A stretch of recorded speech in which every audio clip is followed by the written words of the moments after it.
सुंदर महल और विशाल आंगन उस गांव की शोभा बढ़ा रहा था। चारों ओर शुद्ध और पवित्र वातावरण था। पक्षी चहचहा रहे थे। गायें बस गोवर्धन की ओर जाने की तैयारी कर रही थी और गांव की सभी गोपियां अपने अपने घर काम में उलझी हुई थी। ऐसे समय में नन्ही बच्चियां वृषभानु महाराज के आंगन में खेल रही थी और उनमें सबसे आगे थी एकदम नन्ही सी राधा रानी, जो अपनी सखियों के साथ एक विशेष कार्य में लगी हुई थी। ये खेल कोई साधारण खेल नहीं था। वास्तव में नन्ही सी राधा ने अपने नन्हे हाथों से श्री कृष्ण की मिट्टी की एक सुंदर मूर्ति बनाई थी। उसने इस विग्रह को बिल्कुल कृष्ण की तरह ही सुंदर वस्त्र और आभूषणों से सजाया हुआ था और अब कृष्ण के लिए वे भोजन बना रही थी। उसी समय अचानक ऋषि दुर्वासा मुनि वहां प्रकट हुए और जैसा कि आप सब जानते हैं, ऋषि दुर्वासा अपने प्रचंड क्रोध के लिए तीनों लोकों में विख्यात हैं। उनकी सेवा करके उन्हें प्रसन्न करना तो कठिन है ही, लेकिन उनके सामने खड़े रहना भी लोगों के लिए एक भयावह अनुभव होता है। भय के मारे वे कांपने लगते हैं और राधा रानी और उनकी सखियां भी ये बात जानती थी। जैसे ही उन्होंने ऋषि दुर्वासा को देखा, सभी सखियां वहां से तुरंत भाग गई, लेकिन राधा रानी ने अपना स्थान नहीं छोड़ा। वे अपनी तेजोमय आभा और सुंदर मुस्कान के साथ वहीं खड़ी रही। उनके शरीर से निकल रही दिव्य आभा को देखकर दुर्वासा मुनि भी समझ गए कि ये कोई साधारण कन्या नहीं है। ये स्वयं वृंदावन की रानी श्रीमती राधा रानी है, जो कि परम भगवान श्री कृष्ण की नित्य संगिनी है। दुर्वासा मुनि ने मन ही मन उन्हें प्रणाम किया और फिर राधा रानी से कहा, हे वृषभानु नंदिनी, मुझे बहुत भूख लगी है। क्या आप मुझे थोड़ा खीर प्रसाद दे सकती हैं? राधा रानी ने आदर पूर्वक कहा, प्रणाम ऋषिवर, मैं अभी आपके लिए खीर प्रसाद लेकर आती हूँ। कृपया आसन ग्रहण करें। इतना कहकर और ऋषि दुर्वासा को आसन पर बिठाकर राधा रानी सीधी दौड़कर गई अपनी माता कीर्तिदा के पास और उनसे कहा, मैया मैया, हमारे घर में महान ऋषि दुर्वासा मुनि का आगमन हुआ है। उन्होंने मुझसे कहा है कि वे मेरे हाथों से बनी हुई खीर प्रसाद खाना चाहते हैं। अपनी नन्ही सी बिटिया की ये बात सुनकर माता कीर्तिदा अत्यंत प्रसन्न हो गई। अपने भाग्य पर हर्षित होते हुए उन्होंने राधा रानी से कहा, पुत्री, ये तो हमारे लिए अत्यंत सौभाग्य की बात है। अवश्य ही तुम्हें उनके लिए खीर प्रसाद बनाना चाहिए। अपनी माता की आज्ञा पाते ही राधा रानी प्रसन्नता पूर्वक खीर बनाने की सामग्री जुटाने में लग गई।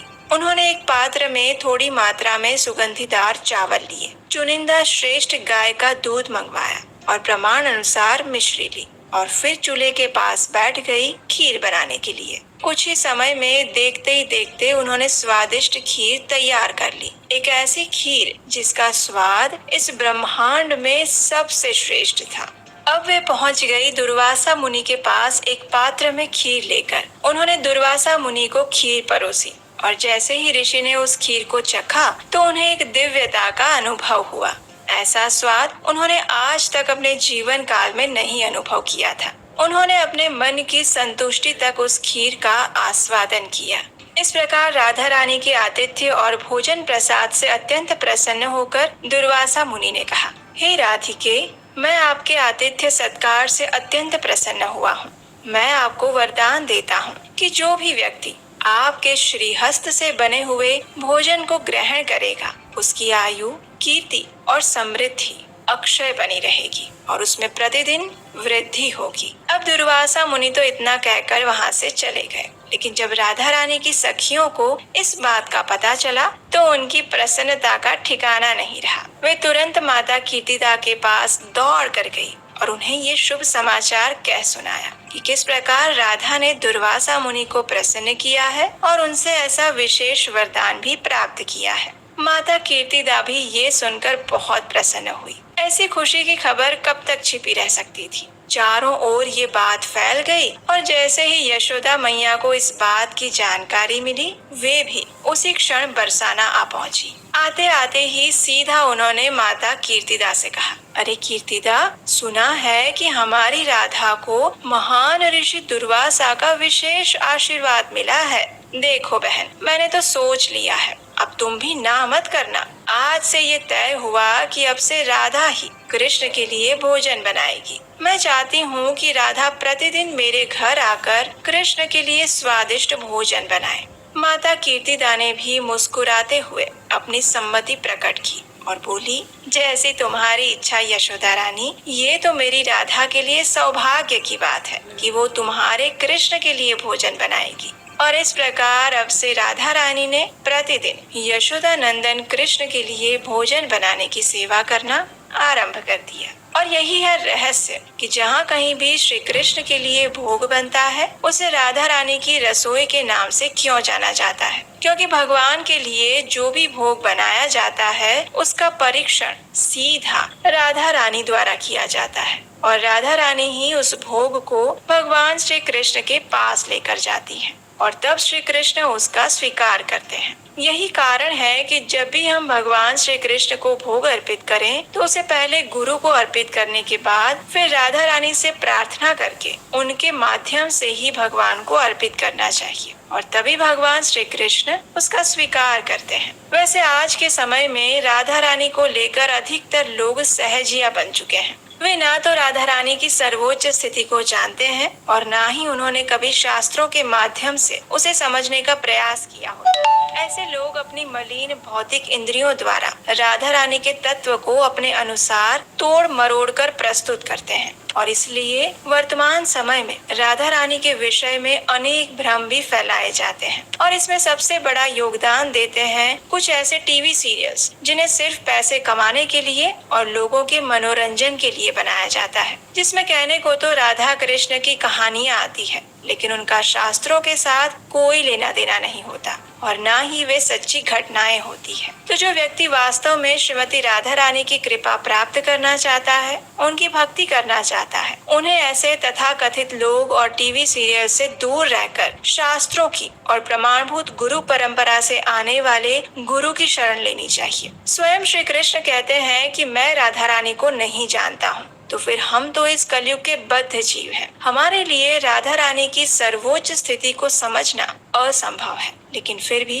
गुरु और शास्त्र के निर्देशन में हम इस राधा अष्टमी के शुभ अवसर पर मात्र राधा रानी से यही प्रार्थना कर सकते हैं कि वे हमारी बुद्धि और चेतना को शुद्ध बनाए रखें और वे सदैव श्री कृष्ण और श्रीमती राधा रानी के चरण कमलों पर ही स्थिर रहें। बस यही एक कार्य है जो हम कर सकते हैं। यदि हम राधा रानी के माध्यम से श्री कृष्ण के पास जाएंगे, तो हमें सरलता से उनकी कृपा प्राप्त हो सकती है और यही कारण है कि श्री चैतन्य महाप्रभु ने हमें ये शिक्षा दी है कि हम हरे कृष्ण महामंत्र का जप करें। हरे कृष्ण महामंत्र यानी हरे कृष्ण कृष्ण कृष्ण हरे हरे, हरे राम राम राम हरे हरे। इस महामंत्र में जो हरे शब्द का उच्चारण करते हैं, वो वास्तव में श्रीमती राधा रानी का संबोधन है, जहाँ हम श्रीमती राधा रानी से प्रार्थना करते हैं कि वे हमें श्री कृष्ण की सेवा में संलग्न करें। श्री कृष्ण और राधा रानी के प्रेम को हम अपनी मर्यादित भौतिक इंद्रियों के माध्यम से कभी नहीं समझ सकते।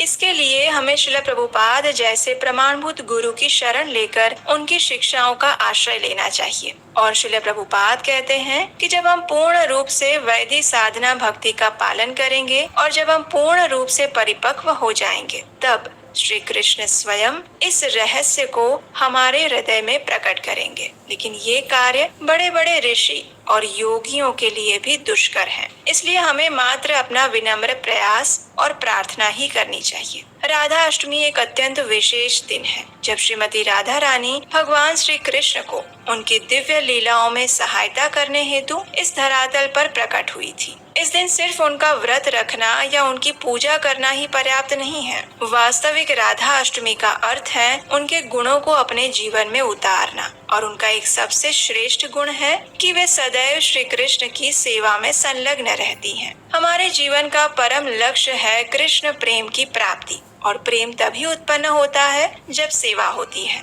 इसलिए राधा अष्टमी के दिन हमें अधिक से अधिक हरे कृष्ण महामंत्र का जप करना चाहिए। प्रमाणभूत गुरु से श्रीमती राधा रानी के गुणों के विषय में सुनना और पढ़ना चाहिए और उनकी प्रत्यक्ष या फिर परोक्ष सेवा करनी चाहिए। जब श्रीमती राधा रानी ये देखते हैं कि हम भगवान श्री कृष्ण की सेवा में संलग्न होने के लिए प्रामाणिक प्रयास कर रहे हैं, तो वे अवश्य ही हमें अपनी कृपा प्रदान करती हैं। और राधा रानी की कृपा प्राप्त करने का एक मार्ग ये भी है कि हम श्री कृष्ण के आदेशों को समझने का प्रयास करें, जो उन्होंने भगवत गीता नामक दिव्य ग्रंथ में दिए हैं। हर बार की तरह इस बार भी हम आपके लिए एक 18 सत्र का भगवत गीता कोर्स लेकर आए हैं, जो कि लुधियाना के इस्कॉन मंदिर द्वारा आयोजित किया जा रहा है। और ये ऑनलाइन कोर्स 23 सितंबर 2024 सोमवार से शुरू होने जा रहा है। तो अगर आप भी उसमें जुड़ना चाहते हैं तो उसकी विस्तृत जानकारी नीचे डिस्क्रिप्शन बॉक्स में दी गई है। तो ये थी आज की विशेष राधा अष्टमी कथा। जैसे कि आप जानते हैं, हम अपने चैनल पर हमारी भारतीय वैदिक सभ्यता के गौरव को यथारूप में प्रमाणभूत शास्त्रों से प्रस्तुत करने का प्रयास करते हैं।